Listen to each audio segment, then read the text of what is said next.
वह जमाना था जब इंसान की नीयत उसकी तकदीर लिखती थी और दिल की साफी ही असली दौलत समझी जाती थी। उन्हीं दिनों में दजला नदी के किनारे बसे एक छोटे से गांव में अब्दुल रहमान नाम का एक शिकारी रहता था। उसका नाम तो बड़ा नेक था, अब्दुल रहमान यानी रहमान के बंदे, पर उसकी फितरत में रहमदिली का नामो निशान तक नहीं था। उसकी आंखों में हमेशा लालच की एक अजीब सी चमक रहती थी, जैसे कोई भूखा भेड़िया अपने शिकार को घूर रहा हो। उसका दिल इतना सख्त था कि लोग कहते थे, अब्दुल रहमान के सीने में दिल नहीं पत्थर का टुकड़ा रखा है। गांव के लोग उससे दूर ही रहना पसंद करते थे। वह किसी का भला नहीं चाहता था और हर चीज में अपना फायदा ढूंढता था। अगर कोई उससे मदद मांगता तो वह मुंह फेर लेता, अगर कोई उसे नसीहत देता तो वह ठहाका लगाकर कहता, दुनिया में अक्ल और दौलत से ही काम चलता है, बाकी सब बकवास है। सुबह का वक्त था, आसमान पर सुनहरी किरणें बिखरी हुई थीं और ठंडी ठंडी हवा चल रही थी। पंछी चहचहा रहे थे और दूर से अजान की आवाज आ रही थी। पर अब्दुल रहमान को इन सब चीजों से कोई मतलब नहीं था।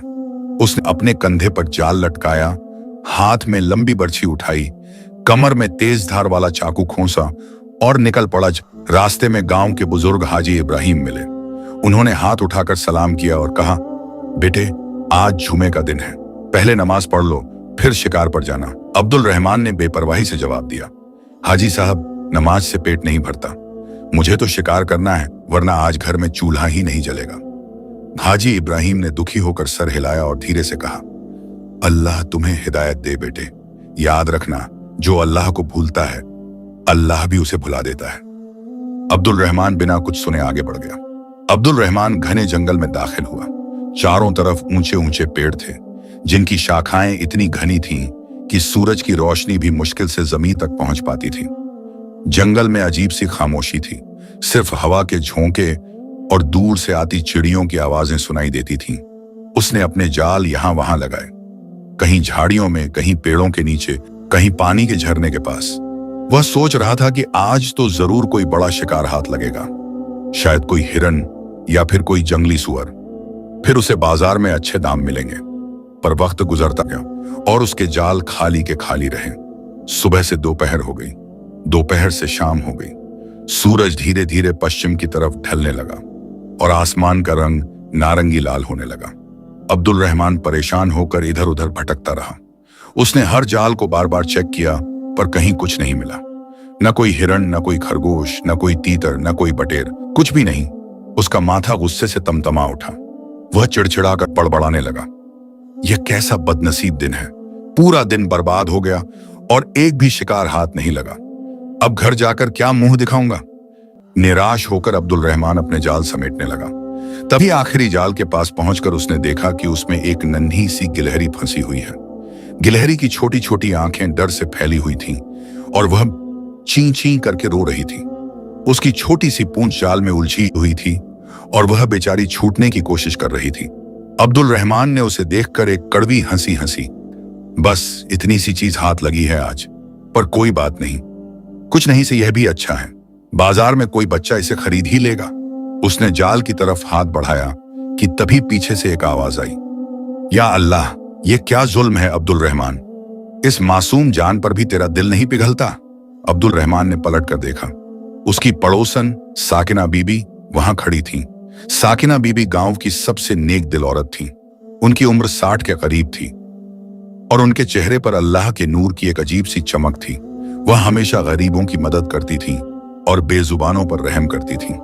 गांव के लोग उन्हें बहुत इज्जत देते थे। साकिना बीबी ने आगे बढ़कर कहा, बेटे इस मासूम जान को छोड़ दो, यह तुम्हारा कोई शिकार नहीं है, यह तो अल्लाह की एक नन्ही सी मखलूक है, आजाद कर दो। अब्दुल रहमान ने मुंह बिगाड़कर कहा, बीबी आप नहीं समझेंगी, मेरा पूरा दिन बर्बाद हुआ है, सुबह से शाम तक भटकता रहा और एक भी शिकार नहीं मिला।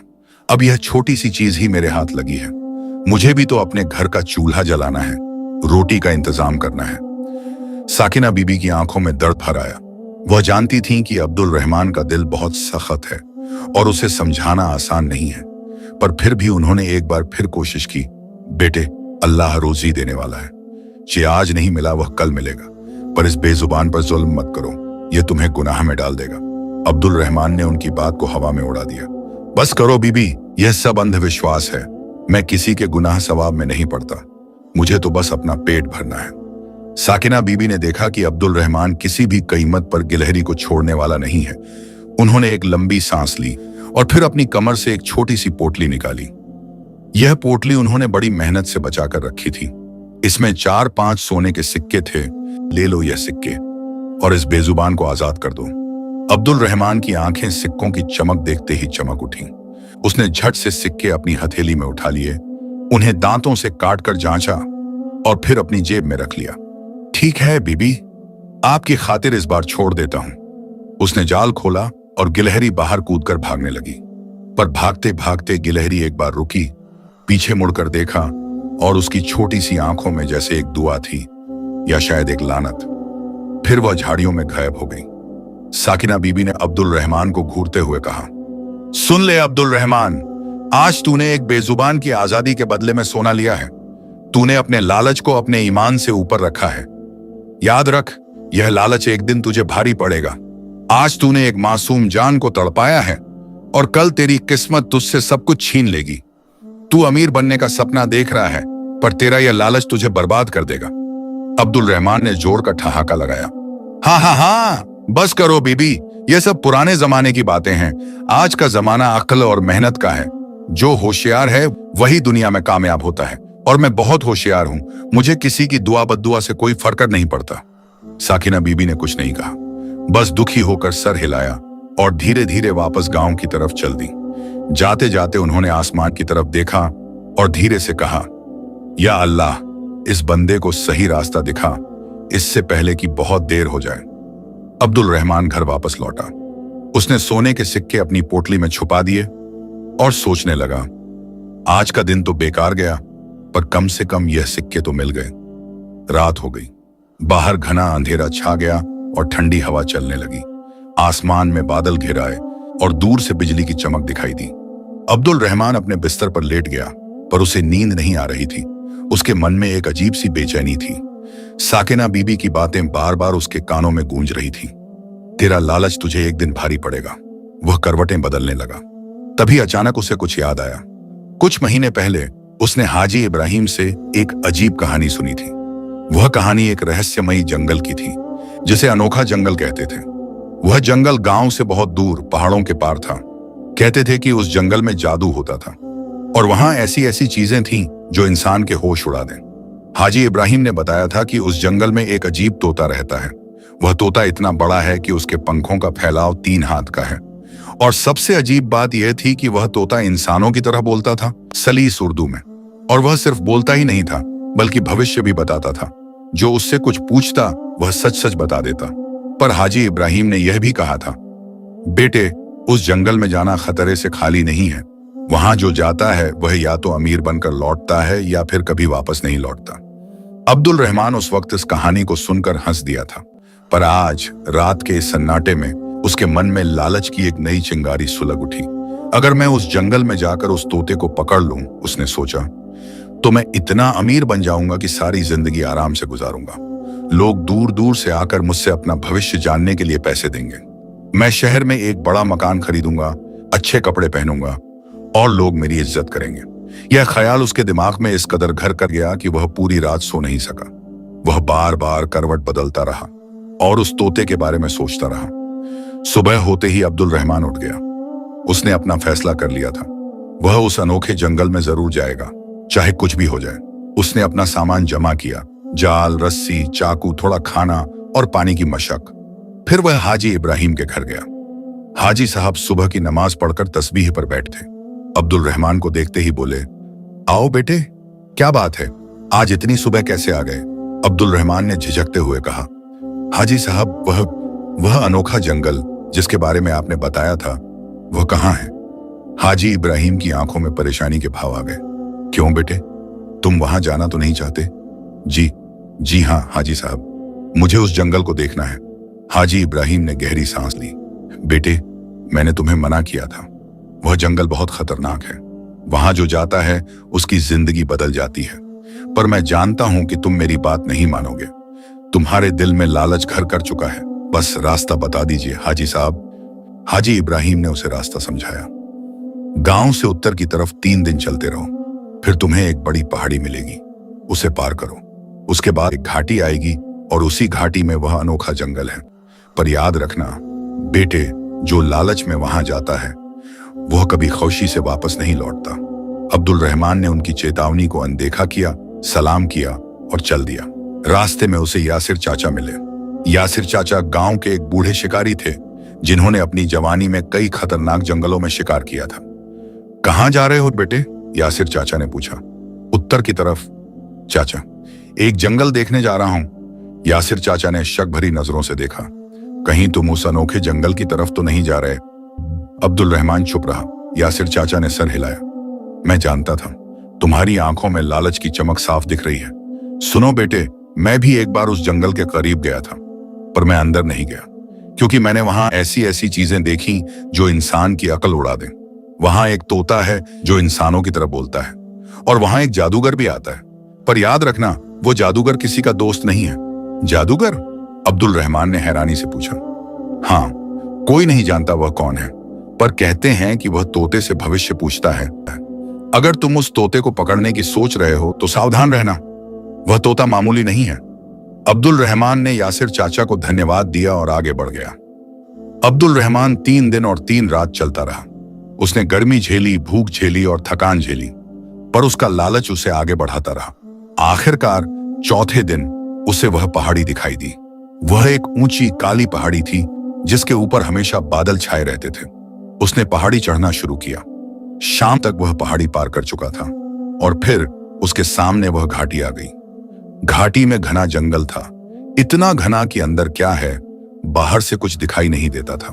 पेड़ इतने ऊंचे थे कि उनकी चोटियां बादलों को छू रही थीं और जंगल से एक अजीब सी आवाज आ रही थी, जैसे कोई फुसफुसा रहा हो।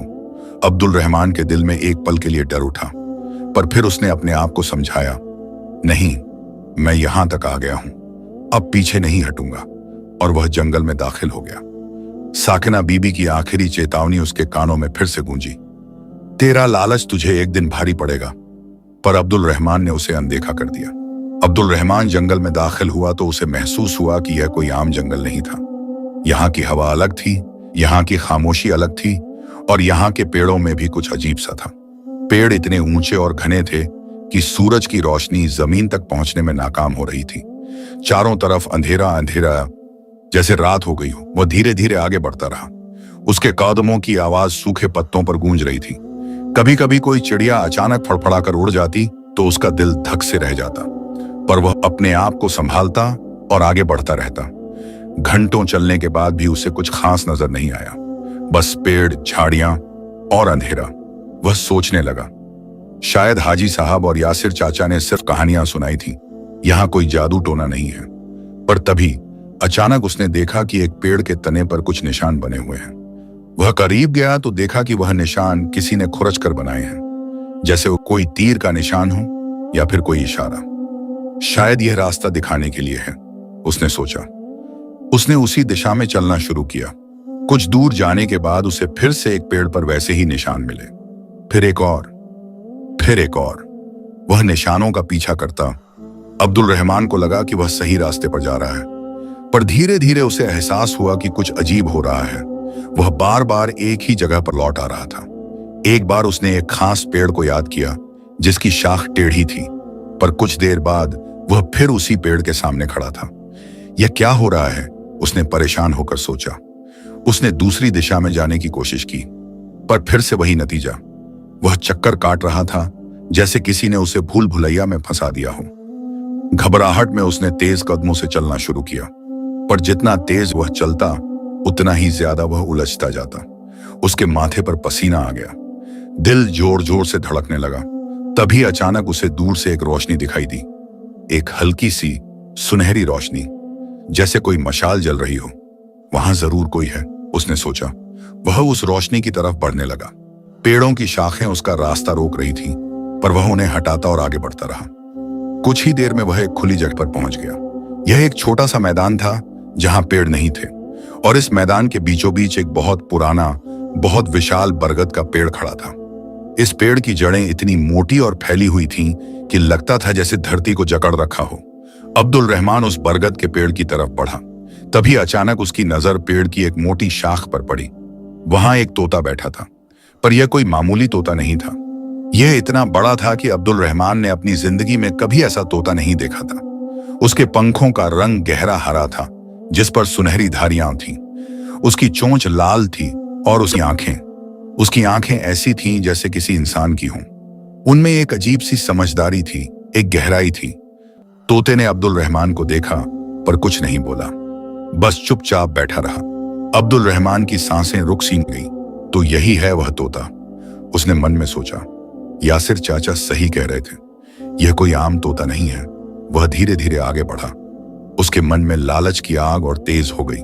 अगर मैं इसे पकड़ लूं तो मेरी जिंदगी बन जाएगी।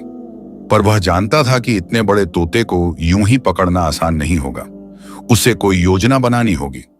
वह पेड़ के पीछे छुपकर सोचने लगा, पहले देखूं कि यह करता क्या है, शायद कोई मौका मिल जाए।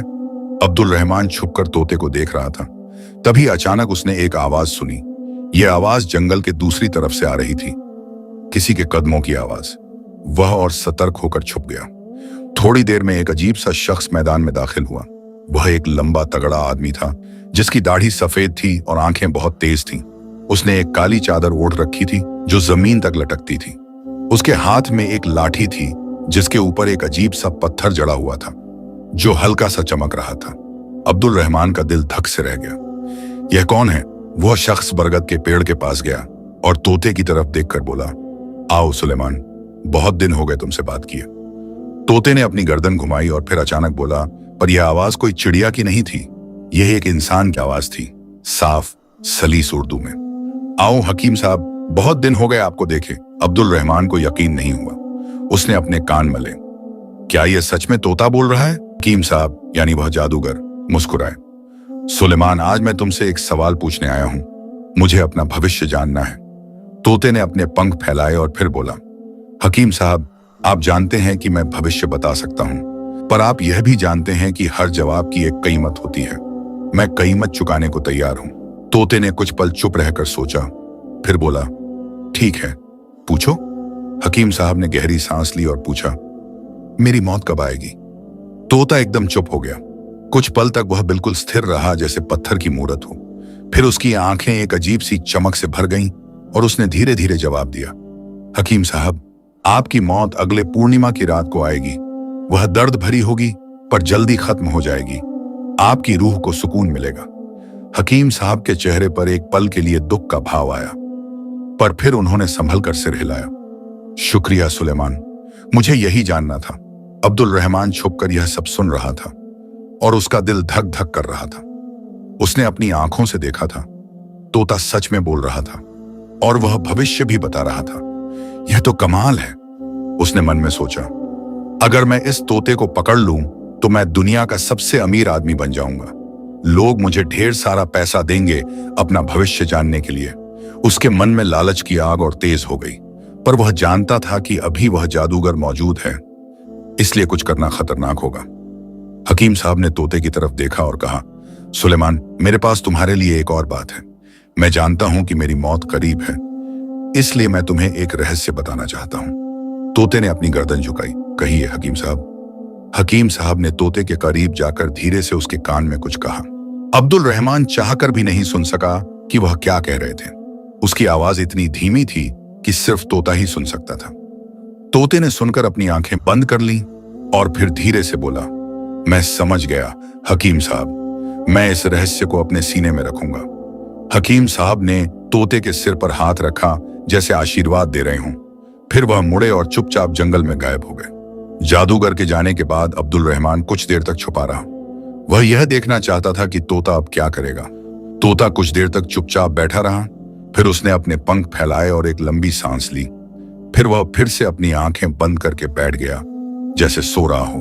अब्दुल रहमान ने सोचा, अब मौका है। उसने धीरे धीरे अपना जाल निकाला और उसे फैलाया। फिर बिल्कुल धीरे से, बिना आवाज किए, वह बरगद के पेड़ के करीब बढ़ने लगा। उसका दिल इतनी तेजी से धड़क रहा था कि उसे लगा कि तोता उसकी धड़कन सुन लेगा, पर वह आगे बढ़ता रहा। जब वह पेड़ के एकदम करीब पहुंचा तो उसने अपना जाल ऊपर फेंकने के लिए तैयार हो गया। 1, 2, 3। उसने पूरी ताकत से जाल फेंका। जाल तोते की तरफ उड़ा, पर तभी तोते ने अपनी आंखें खोली। उसने जाल को आते देखा और झट से अपने पंख फड़फड़ाकर ऊपर उड़ गया। जाल खाली जमीन पर गिर गया। अब्दुल रहमान की सांस फूल गई।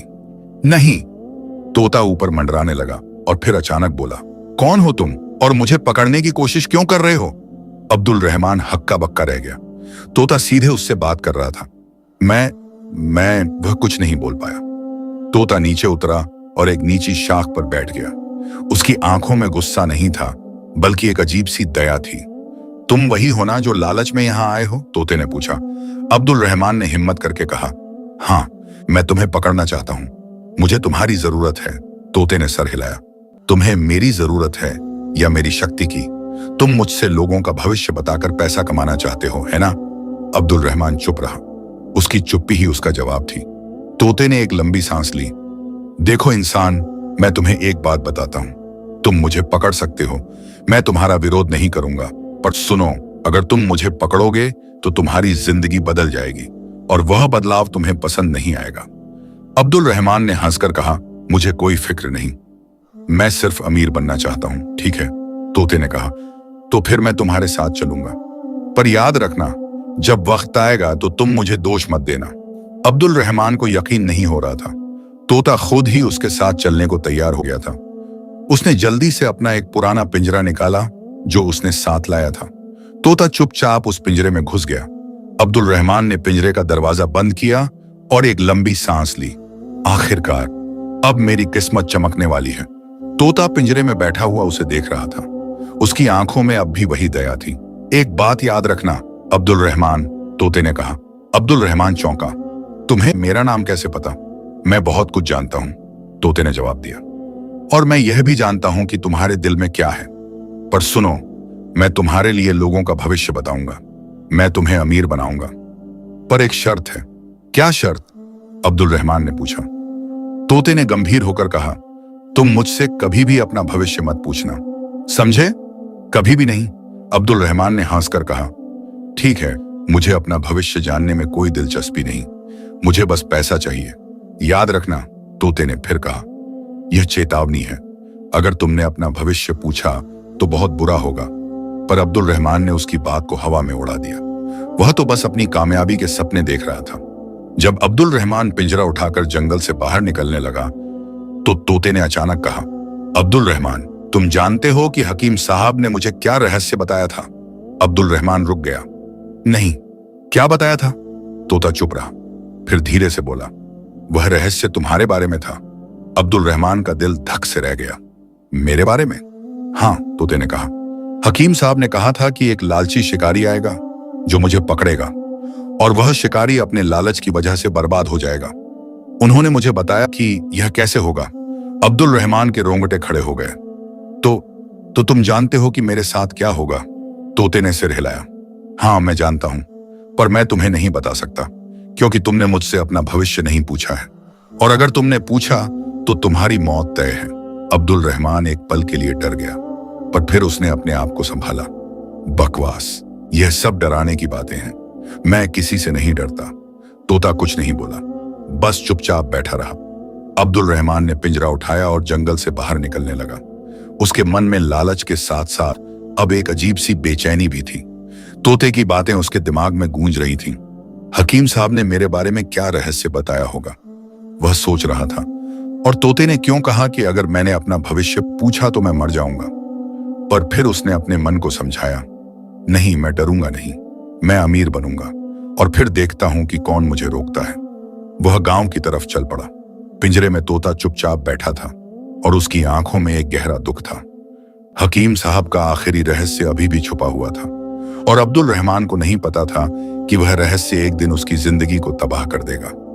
अब्दुल रहमान जब गांव वापस पहुंचा तो सूरज ढल चुका था। उसके हाथ में पिंजरा था जिसमें वह अजीब तोता बैठा हुआ था। गांव के लोगों ने उसे देखा तो हैरान रह गए। उन्होंने ऐसा बड़ा और सुंदर तोता कभी नहीं देखा था। अब्दुल रहमान यह कहां से लाए? एक बूढ़े ने पूछा। अनोखे जंगल से, अब्दुल रहमान ने गर्व से जवाब दिया। लोग फुसफुसाने लगे, तो वह सच में उस जंगल में गया था और जिंदा वापस आ गया?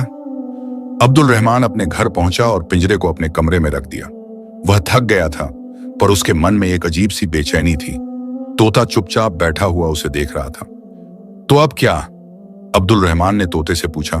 तोते ने अपनी गर्दन घुमाई और बोला, अब तुम मुझे लोगों के सामने लाओगे और मैं उनका भविष्य बताऊंगा। तुम पैसे कमाओगे और धीरे धीरे तुम अमीर बनते जाओगे। बस इतना ही? अब्दुल रहमान ने पूछा। नहीं, तोते ने गंभीर होकर कहा। याद रखो, मुझसे कभी अपना भविष्य मत पूछना, यही एक शर्त है। अब्दुल रहमान ने हाथ हिलाकर कहा, हाँ हाँ याद है, अब सो जाओ। अगले दिन सुबह अब्दुल रहमान ने पिंजरा उठाया और सीधे गांव के बाजार में पहुंच गया। बाजार में दुकानदार अपनी दुकानें खोल रहे थे और लोग खरीदारी कर रहे थे। अब्दुल रहमान ने बाजार के बीचों बीच एक जगह देखी जहां एक पुराना चबूतरा था। उसने वहां पिंजरा रखा और ऊंची आवाज में चिल्लाया, देखो एक अजीब तोता, यह तोता इंसानों की तरह बोलता है और भविष्य भी बताता है। लोग उसकी तरफ देखने लगे। कुछ लोग हंसे, अब्दुल रहमान पागल हो गया है। किसी ने कहा, तोता भविष्य बताएगा, यह कैसी बकवास है। किसी और ने कहा, पर कुछ लोगों को दिलचस्पी हुई। वह करीब आए और पिंजरे में झांक कर देखने लगे। अरे यह तो सच में बहुत बड़ा तोता है, एक औरत ने कहा। पर क्या यह सच में बोलता है? एक आदमी ने शक से पूछा। अब्दुल रहमान ने मुस्कुराकर कहा, बिल्कुल, इसे कुछ पूछ कर देखो। लोग हिचकिचाने लगे। कोई भी पहले नहीं पूछना चाहता था। तभी एक बूढ़ी औरत आगे आई। उसका नाम जुबैदा था। वह गांव की सबसे गरीब औरत थी और उसका बेटा 2 साल पहले शहर गया था। तब से कोई खबर नहीं आई थी। अगर यह तोता सच में बोलता है, जुबैदा ने कहा, तो मैं इससे एक सवाल पूछना चाहती हूँ। पूछो बीबी, अब्दुल रहमान ने कहा। पर पहले 2 सिक्के दो। जुबैदा ने अपनी पोटली से 2 तांबे के सिक्के निकाले और अब्दुल रहमान को दे दिए। फिर वह पिंजरे के करीब गई और धीरे से बोली, ऐ तोते, मेरा बेटा शहर गया है। क्या वह जिंदा है और क्या वह वापस आएगा? तोता कुछ देर चुप रहा। फिर उसने अपनी आंखें बंद की जैसे सोच रहा हो। फिर अचानक उसने आंखें खोली और साफ आवाज में बोला, जुबैदा, तेरा बेटा जिंदा है। वह शहर में एक दुकान में काम कर रहा है। उसे बहुत काम है, इसलिए वह खत नहीं लिख पाया। पर वह तुम्हें भूला नहीं है। अगले महीने की 10 तारीख को वह घर लौटेगा और तुम्हारे लिए ढेर सारे तोहफे लाएगा। जुबैदा की आंखों में आंसू आ गए। सच? बिल्कुल सच, तोते ने जवाब दिया। आसपास के लोग हक्के बक्के रह गए। तोता सच में बोल रहा था। यह कैसे मुमकिन है? किसी ने कहा, यह जादू है। किसी और ने कहा। जुबैदा ने अब्दुल रहमान के पैर छू लिए। अल्लाह तुम्हें सलामत रखे बेटा, तुमने मुझे इतनी बड़ी खुशखबरी दी। अब्दुल रहमान ने मुस्कुराते हुए कहा, जाओ बीबी, और जब तुम्हारा बेटा वापस आए तो मुझे जरूर बताना। जुबैदा के जाने के बाद बाजार में खबर फैल गई कि अब्दुल रहमान के पास एक जादुई तोता है जो भविष्य बताता है। लोग भीड़ लगाने लगे। मुझे भी पूछना है, मुझे पहले पूछने दो। अरे लाइन में लगो। अब्दुल रहमान ने हाथ उठाकर सबको शांत किया। एक एक करके आओ और याद रखो, हर सवाल के लिए 2 सिक्के। पहला आदमी आया। उसका नाम करीम था। वह एक व्यापारी था जो एक नए धंधे में पैसा लगाने की सोच रहा था। तोते, करीम ने पूछा, मैं रेशम का धंधा शुरू करना चाहता हूं, क्या यह फायदे का सौदा होगा? तोते ने आंखें बंद की, फिर खोली और बोला, करीम, रेशम का धंधा फायदे का होगा, पर तुम्हें सावधान रहना होगा। तुम्हारा एक साझीदार तुम्हें धोखा देने की कोशिश करेगा। उसका नाम अम से शुरू होता है, उससे दूर रहना। करीम चौंक गया। उसका एक साझीदार था जिसका नाम महमूद था। अल्लाह, यह तोता सच कह रहा है। उसने जल्दी से 4 सिक्के निकाले और अब्दुल रहमान को दे दिए। शुक्रिया, तुमने मुझे बचा लिया। दूसरा आदमी आया, तीसरा आदमी आया, चौथी औरत आई और इस तरह पूरा दिन चलता रहा। तोता हर किसी का सवाल सुनता और फिर सटीक जवाब देता। किसी को बताता कि उसकी बीमारी कैसे ठीक होगी, किसी को बताता कि उसकी शादी कब होगी, किसी को बताता कि उसे कौन सा काम करना चाहिए, और हर जवाब बिल्कुल सही होता। शाम तक अब्दुल रहमान की जेब सिक्कों से भर गई। उसने इतने पैसे एक दिन में कभी नहीं कमाए थे। दूसरे दिन अब्दुल रहमान फिर से बाजार में आया। आज और भी ज्यादा भीड़ थी। लोग दूसरे गांव से भी आए थे। तभी एक अमीर सौदागर आया। उसका नाम इस्माइल था। वह बहुत परेशान दिख रहा था।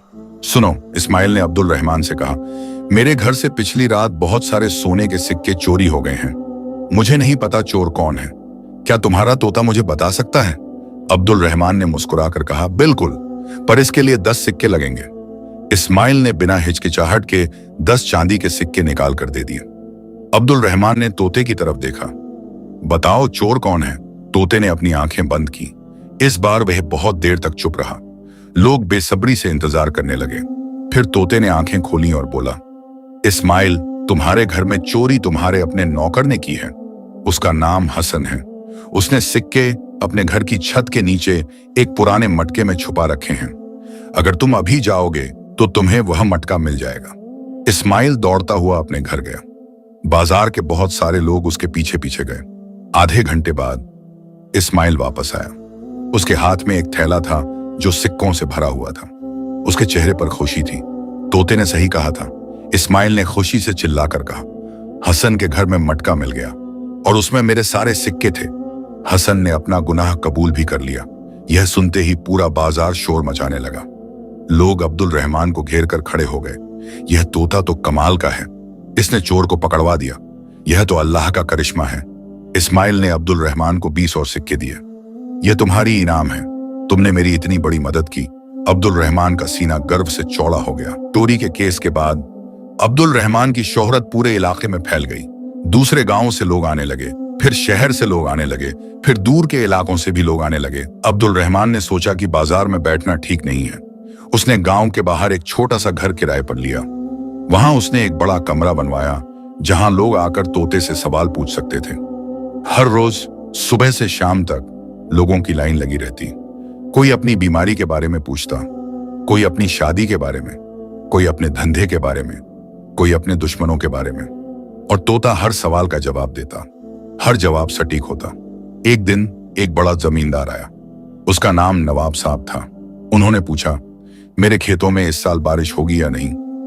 तोते ने जवाब दिया, नवाब साहब, इस साल बारिश कम होगी, पर अगर आप अपने खेतों में कुएं खुदवा लें तो आपकी फसल बच जाएगी। नवाब साहब ने तोते की बात मानी और कुएं खुदवा दिए, और सच में उस साल बारिश कम हुई, पर नवाब साहब की फसल बच गई। बाकी सब किसानों की फसल बर्बाद हो गई। इस घटना के बाद नवाब साहब ने अब्दुल रहमान को 100 सोने के सिक्के दिए। अब्दुल रहमान की दौलत बढ़ती जा रही थी। उसने अपने पुराने कपड़े फेंक दिए और रेशम के नए कपड़े खरीदे। उसने एक नया घर खरीदा। उसने नौकर रखे। लोग उसे इज्जत से देखने लगे। गांव के लोग जो पहले उसे नीची नजर से देखते थे, अब उसके सामने झुकने लगे। साकिना बीबी ने एक दिन उसे देखा तो दुख से सर हिलाया, पर कुछ नहीं बोली। अब्दुल रहमान का गुरूर दिन ब दिन बढ़ता जा रहा था। वह सोचता था कि वह दुनिया का सबसे होशियार आदमी है। उसने तोते को पकड़ा और अब वह अमीर बन गया। एक रात जब सब लोग जा चुके थे, अब्दुल रहमान तोते के पास बैठा था। वह शराब पी रहा था और मुस्कुरा रहा था। तुम्हारी वजह से मेरी जिंदगी बदल गई, उसने तोते से कहा। अब मैं अमीर हूं, सब लोग मुझे इज्जत देते हैं। तोता चुपचाप बैठा था। उसने कुछ नहीं कहा। अब्दुल रहमान ने फिर कहा, बताओ तुम्हारी ताकत कहां से आती है? तुम कैसे भविष्य देख लेते हो? तोते ने आंखें बंद की और धीरे से कहा, अब्दुल रहमान, यह सब अल्लाह की मर्जी है। मुझे एक खास शक्ति दी गई है, पर याद रखो यह शक्ति हमेशा के लिए नहीं है। क्या मतलब? अब्दुल रहमान ने पूछा। मेरा मतलब है कि एक दिन यह सब खत्म हो जाएगा, और जब वह दिन आएगा और सारी अकंग खत्म हो जाएगी तो तुम्हारा घमंड भी टूट जाएगा, तुम्हारी सारी दौलत भी चली जाएगी। अब्दुल रहमान हंस पड़ा। बकवास, मैं अपनी दौलत को अच्छे से संभाल कर रखूंगा, कोई इसे छीन नहीं सकता। तोते ने गहरी सांस ली। तुम नहीं समझ रहे अब्दुल रहमान, दौलत आसानी से आती है और आसानी से चली जाती है। असली दौलत तो अच्छे कर्म है। अच्छे कर्म से पेट नहीं भरता। अब्दुल रहमान ने कहा, मुझे सिर्फ पैसा चाहिए। तोते ने उसे गौर से देखा, फिर धीरे से बोला, अब्दुल रहमान, मुझसे कभी अपना भविष्य मत पूछना। अगर तुमने पूछा तो बहुत बुरा होगा। अब्दुल रहमान ने हाथ हिलाकर कहा, हाँ, याद है। मुझे अपना भविष्य जानने में कोई दिलचस्पी नहीं। पर उसके मन में एक छोटी सी जिज्ञासा जाग उठी। आखिर तोता ऐसा क्यों कह रहा है? क्या मेरे भविष्य में कुछ बुरा है? पर उसने इस ख्याल को झटक दिया। महीने बीत गए। अब्दुल रहमान और भी अमीर होता गया। उसकी शोहरत पूरे मुल्क में फैल गई। बादशाह के दरबार तक उसकी बात पहुंची। एक दिन बादशाह के एक वजीर आए। उन्होंने कहा, बादशाह सलामत तुम्हें दरबार में बुला रहे हैं। वह तुम्हारे तोते को देखना चाहते हैं। अब्दुल रहमान का दिल खुशी से भर गया। बादशाह मुझे बुला रहे हैं। उसने तोते का पिंजरा उठाया और दरबार की तरफ चल पड़ा। दरबार में पहुंचकर उसने बादशाह को सलाम किया। बादशाह ने तोते को देखा और कहा, तो यह है वह अजीब तोता, दिखाओ क्या यह सच में भविष्य बता सकता है? अब्दुल रहमान ने कहा, जी हुजूर, आप कुछ भी पूछ सकते हैं। बादशाह ने सोचा, फिर पूछा, मेरी बेटी की शादी अगले महीने है, क्या यह शादी सफल होगी? तोते ने आंखें बंद की, फिर बोला, जहां पनाह, आपकी बेटी की शादी सफल होगी, वह खुश रहेगी और उसके बच्चे होंगे। पर आपको एक बात का ध्यान रखना होगा, शादी के दिन जो पहला तोहफा दूल्हा लाएगा उसे कबूल मत कीजिएगा, क्योंकि वह तोहफा अपशगुन लाएगा। बादशाह ने हैरानी से पूछा, कैसा तोहफा? एक हीरे का हार, तोते ने जवाब दिया। उस हार में एक बुरी रूह कैद है, अगर आपकी बेटी ने वह हार पहना तो वह बीमार पड़ जाएगी। बादशाह ने तोते की बात को गंभीरता से लिया और सच में शादी के दिन जब दूल्हा एक हीरे का हार लाया तो बादशाह ने उसे लेने से मना कर दिया। बाद में पता चला कि वह हार एक चुड़ैल का था जो दूल्हे की मां ने जादू करके दिया था। इस घटना के बाद बादशाह ने अब्दुल रहमान को 1000 सोने के सिक्के दिए और उसे शाही ज्योतिषी का खिताब दिया। अब्दुल रहमान की खुशी का ठिकाना नहीं रहा। वह गांव वापस लौटा तो लोगों ने उसका स्वागत किया, पर उस रात तोते ने फिर से चेतावनी दी। अब्दुल रहमान, तोते ने कहा, तुम्हारा गुरूर बढ़ता जा रहा है, यह अच्छी बात नहीं है। क्यों? अब्दुल रहमान ने चिड़चिड़ाकर पूछा। मैं अमीर हूं, मशहूर हूं, लोग मुझे इज्जत देते हैं, इसमें गलत क्या है? गलत यह है कि तुम भूल गए हो कि यह सब कैसे मिला। तोते ने कहा, तुमने मुझे पकड़ा, पर तुम ये भूल गए कि मैं कोई गुलाम नहीं हूं, मैं तुम्हारी मदद कर रहा हूं, पर इसका मतलब यह नहीं कि तुम मुझे हमेशा के लिए अपने पास रख सकते हो। अब्दुल रहमान को गुस्सा आ गया। तुम मेरी मिल्कियत हो, मैंने तुम्हें पकड़ा है तो तुम मेरे हो। तोते ने दुख से कहा, अब्दुल रहमान, तुम गलत राह पर जा रहे हो और एक दिन तुम्हें इसकी सजा मिलेगी। बकवास, अब्दुल रहमान ने चिल्लाकर कहा, तुम बस अपना काम करो, भविष्य बताओ, बाकी कुछ मत बोलो। तोता चुप हो गया। कुछ और महीने बीत गए। अब्दुल रहमान ने एक बड़ी हवेली खरीदी। उसने 10 नौकर रखे। उसने सोने के जेवर पहनने शुरू किए। वह घोड़े पर सवार होकर घूमता और लोग उसे देखकर सलाम करते, पर उसके मन में एक बेचैनी बढ़ती जा रही थी। वह रात को सो नहीं पाता था। उसे अजीब अजीब सपने आते। कभी वह देखता कि उसकी सारी दौलत आग में जल रही है, कभी वह देखता कि वह फिर से गरीब हो गया है। एक रात वह बिस्तर पर लेटा हुआ सोच रहा था, तभी उसे तोते की आवाज सुनाई दी। अब्दुल रहमान, क्या तुम सो रहे हो? अब्दुल रहमान उठकर बैठ गया। नहीं, क्यों? तोता धीरे से बोला, मैं तुम्हें आखिरी बार चेतावनी देना चाहता हूं। किस बात की चेतावनी? तुम्हारे लालच की। तोते ने कहा, तुम अब तक तो बस लोगों का भविष्य पूछते रहे हो, पर मैं जानता हूं कि तुम्हारे मन में एक सवाल है, तुम अपना भविष्य जानना चाहते हो। अब्दुल रहमान का दिल तेजी से धड़कने लगा। सच था, पिछले कुछ दिनों से वह यही सोच रहा था, अगर मैं अपना भविष्य जान लूं, उसने सोचा था, तो मैं और भी अमीर बन सकता हूं। मुझे पता चल जाएगा कि कहां निवेश करना है, कब क्या करना है। पर तोते ने उसके मन की बात पढ़ ली। अब्दुल रहमान, तोते ने गंभीर होकर कहा, अगर तुमने मुझसे अपना भविष्य पूछा तो तुम्हारी मौत तय है। यह मैं तुम्हें पहले दिन से कहता आ रहा हूं, पर लगता है तुम भूल गए हो। अब्दुल रहमान ने हंसने की कोशिश की, पर उसकी हंसी कांपती हुई थी। मैं ऐसा नहीं सोच रहा। झूठ मत बोलो, तोते ने कहा। मैं तुम्हारे मन की हर बात जानता हूं। तुम्हारा लालच तुम्हें बर्बाद कर देगा। याद रखो, जिस दिन तुमने मुझसे अपना भविष्य पूछा, उसी दिन तुम्हारा अंत शुरू हो जाएगा।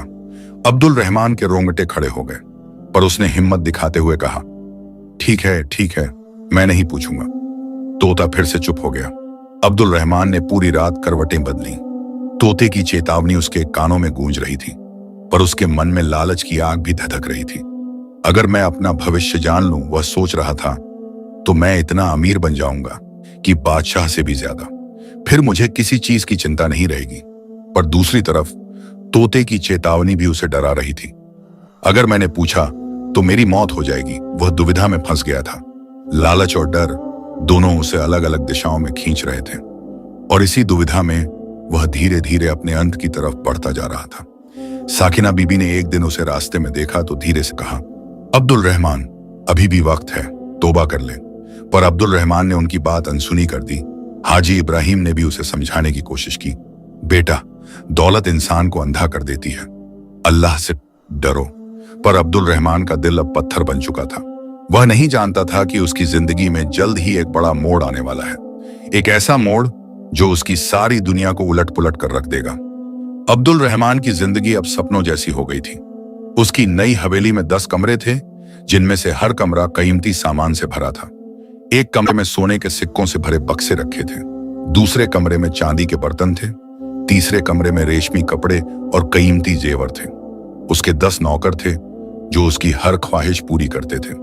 सुबह उठते ही नौकर उसके लिए गर्म पानी लाते, नाश्ते में सबसे अच्छे खाने परोसे जाते, मक्खन लगी रोटियां और शहद, मेवे, फल।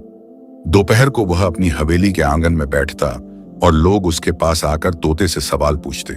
शाम को वह अपने घोड़े पर सवार होकर गांव में घूमता और लोग उसे देखकर झुककर सलाम करते। पर इस सारी दौलत के बावजूद अब्दुल रहमान के मन में एक अजीब सी बेचैनी रहने लगी थी। वह रात को ठीक से सो नहीं पाता था। उसे हर वक्त लगता रहता कि कोई उसकी दौलत चुरा लेगा। इसलिए उसने अपने खजाने के कमरे में एक मजबूत ताला लगवा दिया था और उस ताले की चाबी हमेशा अपने गले में एक धागे में बांध कर रखता था। रात को सोते वक्त भी वह उस चाबी को पकड़े रहता और हर थोड़ी देर में उठकर देखता कि ताला सही सलामत है या नहीं।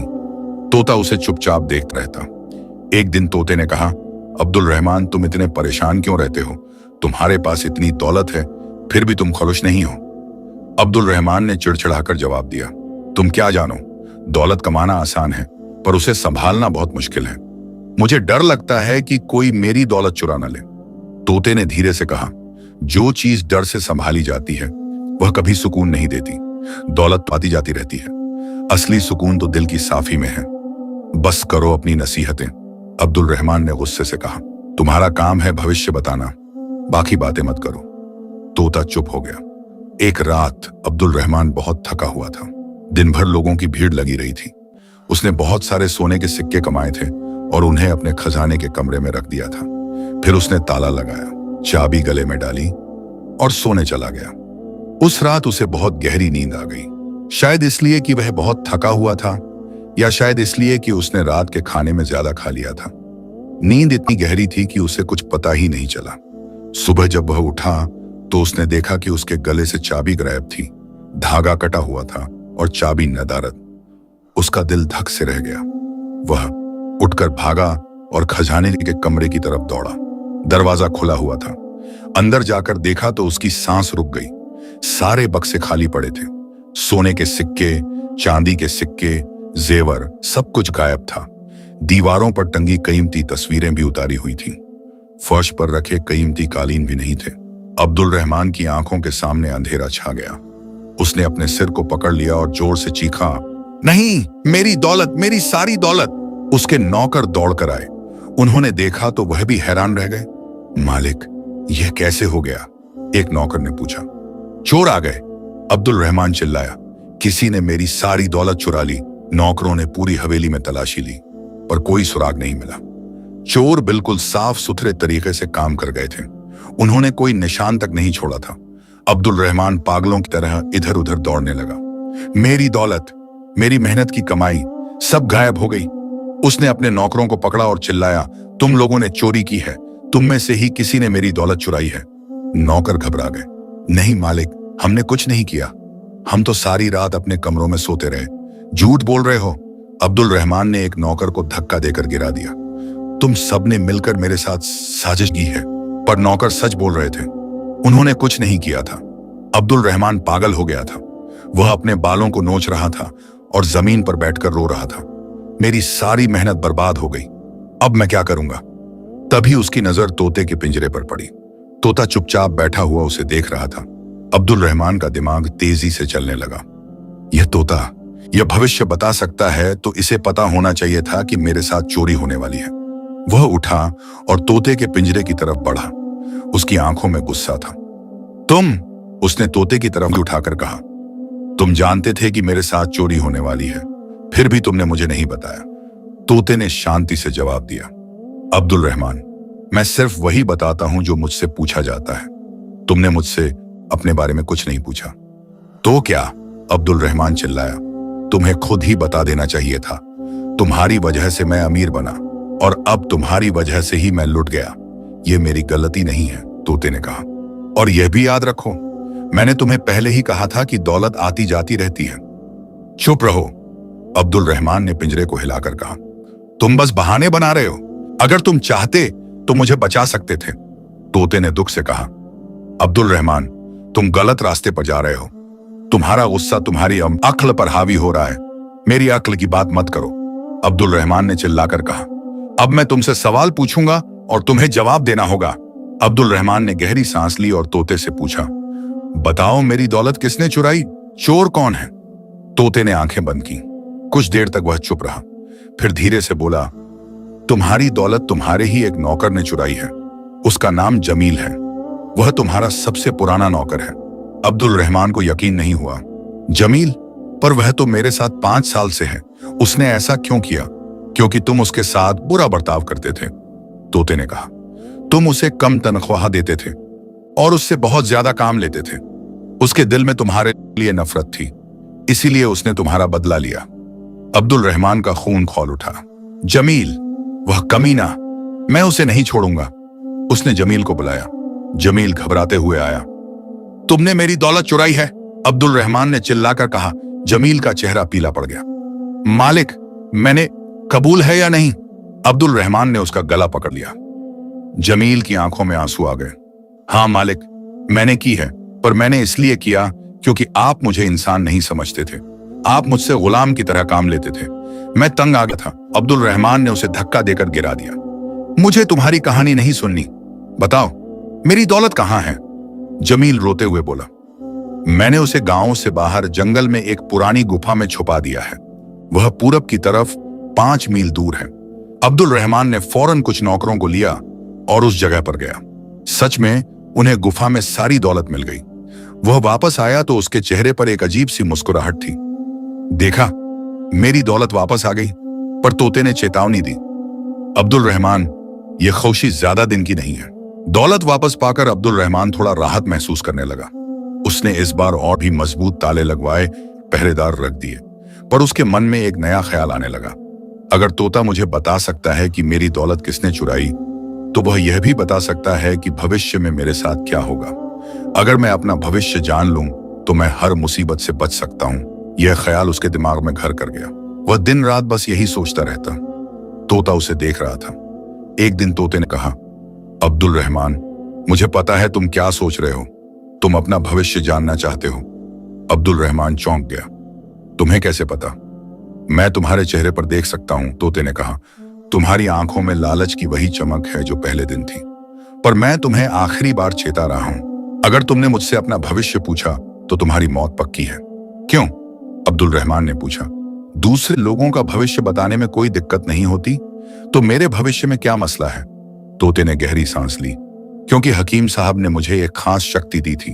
वह शक्ति यह थी कि मैं किसी भी इंसान का भविष्य बता सकता हूं। पर एक शर्त थी, जो शिकारी मुझे पकड़ेगा, अगर वह अपना भविष्य पूछेगा तो वह पत्थर बन जाएगा। अब्दुल रहमान को लगा जैसे उसके सिर पर बिजली गिर गई। क्या? हाँ, तोते ने कहा, यह हकीम साहब का श्राप है। उन्होंने यह श्राप इसलिए दिया था क्योंकि वह जानते थे कि लालची शिकारी मुझे पकड़ेंगे, और वह नहीं चाहते थे कि कोई लालची इंसान मेरी ताकत का गलत इस्तेमाल करे। अब्दुल रहमान के रोंगटे खड़े हो गए। तो अगर मैं अपना भविष्य पूछूं तो मैं पत्थर बन जाऊंगा? बिल्कुल, तोते ने कहा। इसलिए मैं तुम्हें बार बार चेता रहा हूं। अब्दुल रहमान उस रात सो नहीं सका। उसके दिमाग में 2 आवाजें लड़ रही थीं। एक आवाज कह रही थी, अपना भविष्य पूछ लो, तुम्हें पता चल जाएगा कि तुम्हारे साथ क्या होने वाला है, फिर तुम उससे बच सकते हो। और अगर तुम्हें पता चल जाए कि तुम्हें कहां निवेश करना है तो तुम और भी अमीर बन जाओगे। दूसरी आवाज कह रही थी, मत पूछो, तोते ने साफ साफ कहा है कि तुम पत्थर बन जाओगे। क्या तुम अपनी जान को दांव पर लगाना चाहते हो? पर लालच की आवाज ज्यादा तेज थी। शायद तोता झूठ बोल रहा है, अब्दुल रहमान ने सोचा। शायद वह मुझे डरा रहा है ताकि मैं अपना भविष्य न पूछूं। हो सकता है कि मेरे भविष्य में कुछ ऐसी बात हो जो वह नहीं चाहता कि मैं जानूं। यह सोचकर उसका मन थोड़ा मजबूत हुआ। हाँ, यही बात है, तोता मुझे बेवकूफ बना रहा है। अगले दिन सुबह उसने तोते से पूछा, सच सच बताओ, अगर मैं अपना भविष्य पूछूं तो क्या सच में मैं पत्थर बन जाऊंगा? तोते ने बहुत दुख से कहा, हाँ अब्दुल रहमान, यह सच है, पर अगर तुम मुझ पर यकीन नहीं करते तो मैं कुछ नहीं कर सकता। अब्दुल रहमान ने सोचा। फिर उसने एक चालाकी सोची। अगर मैं तुम्हें आजाद कर दूं, उसने कहा, तो क्या फिर भी मैं पत्थर बन जाऊंगा? तोते ने जवाब दिया, नहीं, अगर तुम मुझे आजाद कर दोगे तो श्राप खत्म हो जाएगा। फिर तुम मुझसे कुछ भी पूछ सकते हो। अब्दुल रहमान की आंखें चमक उठीं। तो फिर मैं तुम्हें आजाद कर देता हूं और फिर तुम मुझे मेरा भविष्य बता दो। तोते ने सर हिलाया। अब्दुल रहमान, तुम नहीं समझ रहे। अगर तुम मुझे आजाद कर दोगे तो मैं उड़ जाऊंगा, मैं तुम्हारे पास नहीं रहूंगा और फिर तुम मुझसे कुछ नहीं पूछ पाओगे। नहीं, अब्दुल रहमान ने कहा, तुम नहीं जा सकते, मुझे तुम्हारी जरूरत है। तोते ने धीरे से कहा, तो फिर तुम्हें चुनना होगा, या तो तुम मुझे आजाद करो और अपनी जान बचाओ, या फिर तुम मुझसे अपना भविष्य पूछो और पत्थर बन जाओ। अब्दुल रहमान कई दिनों तक इसी उलझन में रहा। वह कभी सोचता कि तोते को आजाद कर दे, पर फिर उसे लगता कि अगर तोता चला गया तो वह फिर से गरीब हो जाएगा। कभी वह सोचता कि अपना भविष्य पूछ ले, पर फिर डर लगता कि कहीं सच में पत्थर न बन जाए। उसकी हालत खराब होती जा रही थी। वह खाना कम खाने लगा, उसकी नींद उड़ गई, उसका चेहरा पीला पड़ गया। लोग उसे देखकर परेशान हो गए। साकिना बीबी ने एक दिन उससे पूछा, बेटा तुम ठीक तो हो? तुम बहुत कमजोर दिख रहे हो। अब्दुल रहमान ने कुछ नहीं कहा, बस चुपचाप चला गया। हाजी इब्राहिम ने भी उसे देखा और कहा, बेटे तुम मुसीबत में हो, मैं तुम्हारी आंखों में देख सकता हूं, अल्लाह से दुआ मांगो। पर अब्दुल रहमान ने उनकी बात नहीं सुनी। एक रात जब पूरा गांव सो गया था, अब्दुल रहमान अपने कमरे में बैठा था। तोता अपने पिंजरे में था। अब्दुल रहमान ने तोते की तरफ देखा और धीरे से कहा, मैं एक आखिरी बार पूछ रहा हूं, क्या सच में अगर मैं अपना भविष्य पूछूं तो मैं पत्थर बन जाऊंगा? तोते ने बहुत दुख से जवाब दिया, हाँ अब्दुल रहमान, यह 100% सच है। हकीम साहब का श्राप बहुत ताकतवर है, कोई इससे नहीं बच सकता।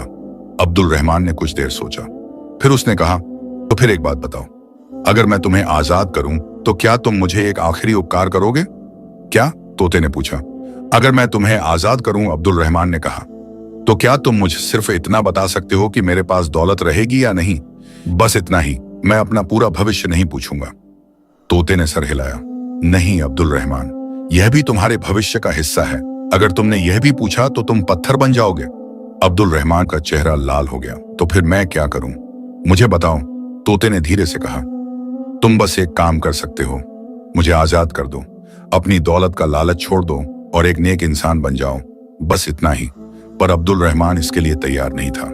उसका लालच बहुत गहरा हो चुका था। तोते ने एक आखिरी कोशिश की। उसने कहा, अब्दुल रहमान, मैं तुम्हें एक कहानी सुनाता हूं। बहुत साल पहले एक और शिकारी था, उसका नाम इदरीस था। उसने भी मुझे पकड़ा था। वह भी बहुत लालची था। उसने भी लोगों का भविष्य बताकर बहुत पैसा कमाया, पर फिर एक दिन उसने अपना भविष्य पूछ लिया और वह पत्थर बन गया। आज भी उसकी मूर्ति उसी अनोखे जंगल में खड़ी है।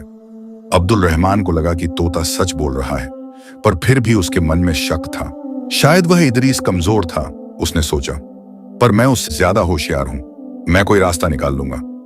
तोते ने आखिरी बार कहा, अब्दुल रहमान, अभी भी वक्त है, तुम अपनी गलती सुधार सकते हो, मुझे आजाद कर दो और अल्लाह से माफी मांगो। पर अब्दुल रहमान ने अपना फैसला कर लिया था। नहीं, उसने कहा, मैं तुम्हें आजाद नहीं करूंगा और मैं अपना भविष्य भी पूछूंगा, पर मैं अभी नहीं पूछूंगा, मैं तब पूछूंगा जब मुझे लगेगा कि वक्त सही है। तोता चुप हो गया। उसे पता था कि अब्दुल रहमान की किस्मत का फैसला हो चुका था। कुछ और दिन बीते। अब्दुल रहमान फिर से लोगों से पैसे लेकर उनका भविष्य बताने लगा, पर उसके मन में वह सवाल घूम रहा था, मेरा अपना भविष्य क्या है? यह सवाल उसे चैन नहीं लेने दे रहा था। दिन रात बस यही सोचता रहता। उसकी हालत और खराब होती जा रही थी। और फिर एक दिन वह घड़ी आ गई जब उसका लालच उससे बर्दाश्त नहीं हुआ। वह तोते के पास गया और बोला, बस अब बहुत हो गया, मैं अपना भविष्य जानूंगा, चाहे कुछ भी हो जाए। तोते ने आखिरी बार उसकी तरफ देखा। उसकी आंखों में गहरा दुख था। अब्दुल रहमान, तोते ने कहा, अगर तुमने यह सवाल पूछा तो वापसी नहीं है, तुम पत्थर बन जाओगे और यह सजा हमेशा के लिए है। पर अब्दुल रहमान ने फैसला कर लिया। मुझे फर्क नहीं पड़ता, उसने कहा, मैं जानना चाहता हूं। और उसने वह सवाल पूछने के लिए अपना मुंह खोला। अब्दुल रहमान ने आखिरकार फैसला कर लिया था। उसका लालच इतना बढ़ चुका था कि अब वह किसी की नहीं सुनने वाला था, न साकिना बीबी की, न हाजी इब्राहिम की और न ही तोते की चेतावनियों की। उसके दिमाग में बस एक ही बात घूम रही थी, मुझे अपना भविष्य जानना है। मुझे यह जानना है कि मैं कितना अमीर बनूंगा, कहां निवेश करूंगा और मेरी जिंदगी कैसे चलेगी। वह रात थी। बाहर अंधेरा गहरा था। और हवा में एक अजीब सी ठंडक थी। अब्दुल रहमान अपने कमरे में अकेला बैठा था। तोता अपने पिंजरे में चुपचाप बैठा हुआ उसे देख रहा था। उसकी आंखों में गहरा दो दुख था, पर साथ ही एक स्वीकृति भी थी, जैसे वह जानता हो कि अब जो होने वाला है उसे रोका नहीं जा सकता। अब्दुल रहमान ने गहरी सांस ली। उसके हाथ कांप रहे थे, पर उसने अपने आप को मजबूत किया। उसने मन में कहा, मुझे डरना नहीं है, तोता बस मुझे डरा रहा है, कुछ नहीं होगा। वह उठा और पिंजरे के पास गया। उसने पिंजरे को खोलने के लिए हाथ बढ़ाया।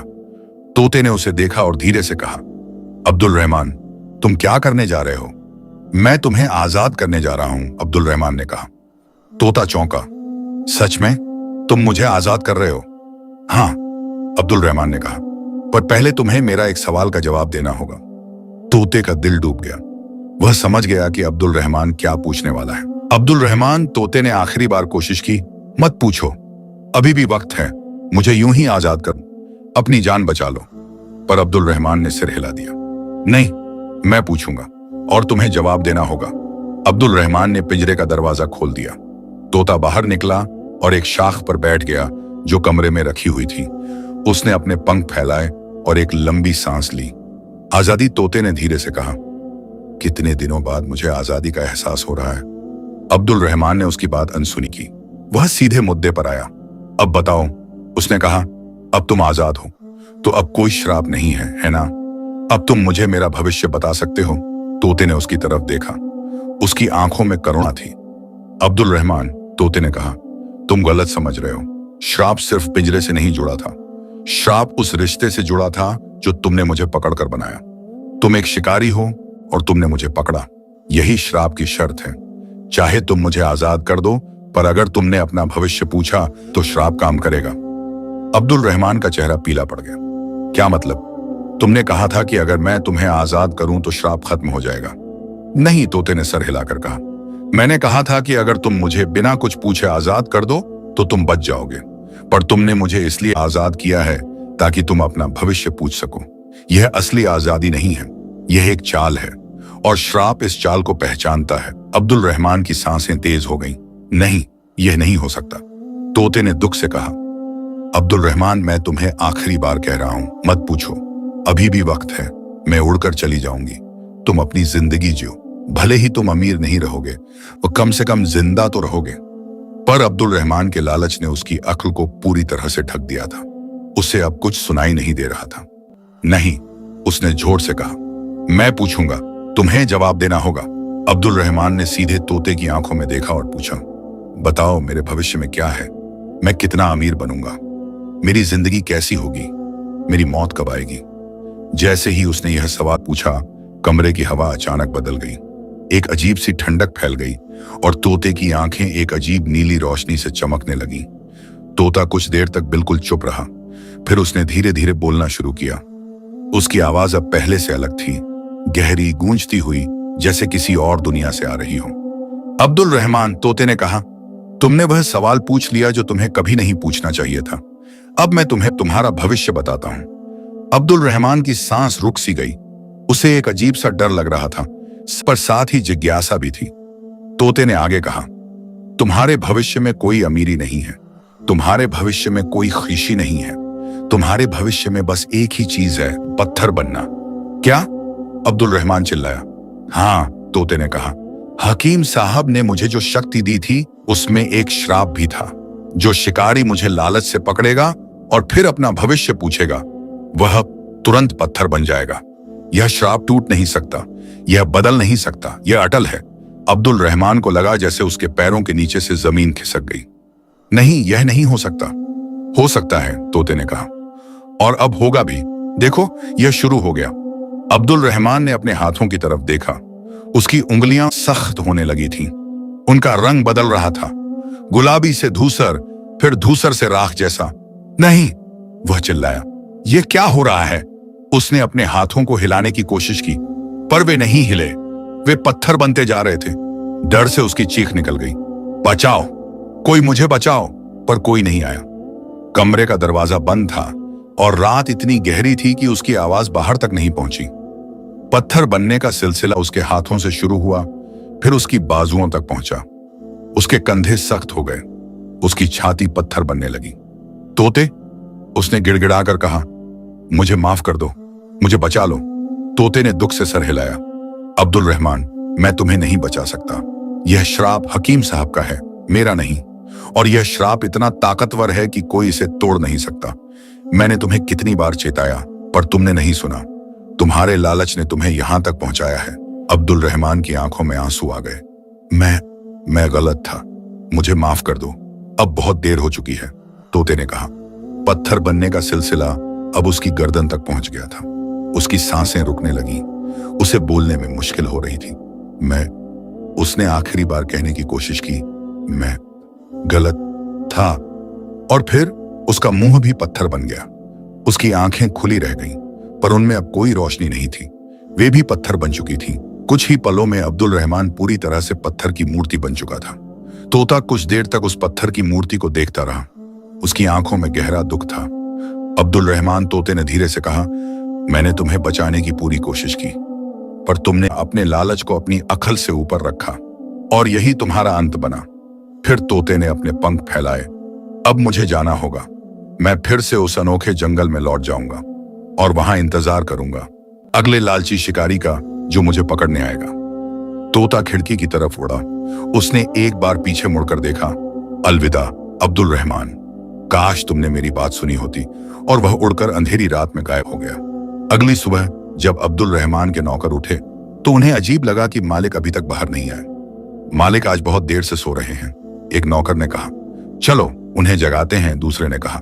वे अब्दुल रहमान के कमरे की तरफ गए। दरवाजा बंद था। उन्होंने दस्तक दी। मालिक, मालिक उठिए। कोई जवाब नहीं आया। उन्होंने फिर दस्तक दी। मालिक, फिर भी कोई जवाब नहीं। एक नौकर ने हिम्मत करके दरवाजा खोला। अंदर जाकर देखा तो वह चीख पड़ा, या अल्लाह। दूसरे नौकर भी अंदर आए। वे सब हक्के बक्के रह गए। कमरे के बीचों बीच एक पत्थर की मूर्ति खड़ी थी। यह मूर्ति बिल्कुल अब्दुल रहमान जैसी दिख रही थी। उसके चेहरे पर डर और पछतावे के भाव थे। यह मालिक हैं? एक नौकर ने कांपते हुए पूछा। पर यह कैसे हो सकता है? वे पिंजरे की तरफ देखे। पिंजरा खाली था। तोता गायब था। खिड़की खुली हुई थी। जल्दी ही गांव में यह खबर आग की तरह फैल गई। लोग दौड़ते हुए अब्दुल रहमान की हवेली की तरफ आए। साकिना बीबी आईं। उन्होंने पत्थर की मूर्ति को देखा और आंसू बहाने लगी। मैंने उसे चेताया था, उन्होंने कहा। मैंने कहा था कि उसका लालच उसे भारी पड़ेगा, पर उसने नहीं सुना। हाजी इब्राहिम आए। उन्होंने मूर्ति को देखा और धीरे से कहा, इन्ना लिल्लाहि व इन्ना इलैहि राजिऊन। अल्लाह उसकी रूह को सुकून दे। यासिर चाचा आए। उन्होंने सर हिलाया। मैंने उसे कहा था कि उस जंगल में मत जाओ, पर उसने नहीं माना। लालच इंसान को अंधा कर देता है। गांव के सब लोग इकट्ठा हो गए। सब पत्थर की मूर्ति को देख रहे थे और फुसफुसा रहे थे। यह तोते का श्राप था। उसने अपना भविष्य पूछा और यह हाल हो गया। अल्लाह हम सबको माफ करे।